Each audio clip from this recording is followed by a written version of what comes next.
මමත් ඉතින් අවුරුද්දට පන්සල් යනකොට ඔන්න මට මුලින්ම හම්බ වුණේ මගේ යාළුවා. මගේ වගේ යන මගේ ලංකාවේ තියෙන මාව ආරක්ෂාවට හිටපු මගේ වාහනේ.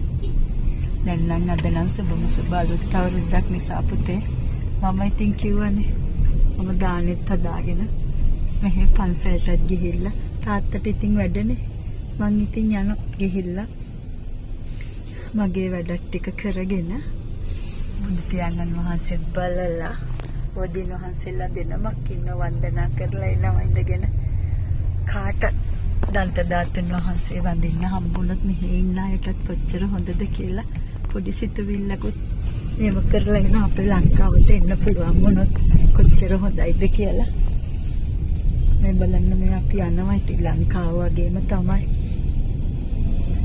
අහිංසක මිනිස්සු ඕන තරම් ඉන්නවා දන් දෙන්න නම් හිතා ගන්නවත් බෑ කොහොම දෙන්නද කියලා ඒ තරමට මිනිස්සු නම් ඉන්නවා අද පුළුවන් වුණොත් කුරුල්ලොත් නිදහස් කරන්න කරලා එනවා මම පුතාට කිව්වනේ මට මේක බ්ලෙසින්ම මාසයක් කියලා පුතාලා දෙන්නගේ උපන්දිනේ තියෙන නිසා අප්‍රේල් මාසේ පුතා දන්නවනද දන්නවත් ඇති මං නිතර මේ කාලේ කියලා තියෙනවා මම මගේව හැම එකක්ම මගේ පුතාලා දෙන්නත් එක්ක ෂෙයා කරගන්නවනේ මං ඔය දෙන්න එනකම් හොස්පිටල් එකේ මාස 3ක් විතර හිටියා පස්සේ ડોක්ටර්ට දෙක හිටලා අවුරුද්දට මාව එවලා ආපහු 16 වෙනිදා ආපහු දවසකට ගෙදර එවලා ආපහු ගෙන්න ගත්තා ඒවා මතක් වෙද්දි දැන් බලන්න ඒ කාලේ ඉතින් ඔක්කොමලා ඉතින් බය වුණා ඉතින් පුතාලා දෙන්න එයිද මේ ලෝකෙට කියලා ඉවර වෙලා.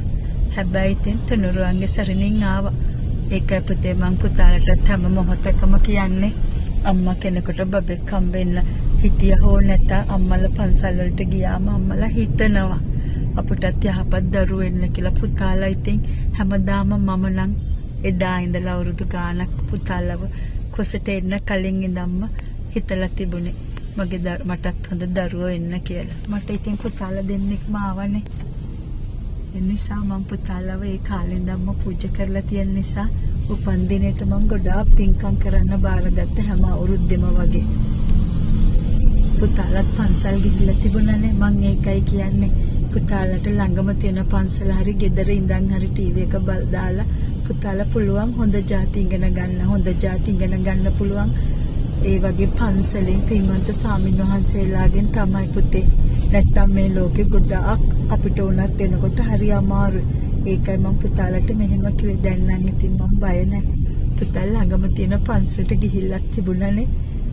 මල්ලිට යන්න බැරුණත් අයියා ගිහිල්ලා තිබුණා. මල්ලිත් ඉතින් උපන්දිනේට පුළුවන් වුණොත් යන්නයි ඉතින්. පුතාලට නිවාඩු නෑනේ ඉතින් අද වැඩනේ ඉතින් තාත්තත් එහෙම. හැබැයි මම 3 දෙනාම වෙනුවෙන් අදත් පන්සල් යනවා. එහෙනම් තුනුරුවන්ගේ සරණයි පුතේ. මම දානෙත් පූජා කරලා පුළුවන් වුණොත් කවුරුවත් නැති වුණොත් පන්සලත් කොහොමද කියලා පෙන්නන්නම්.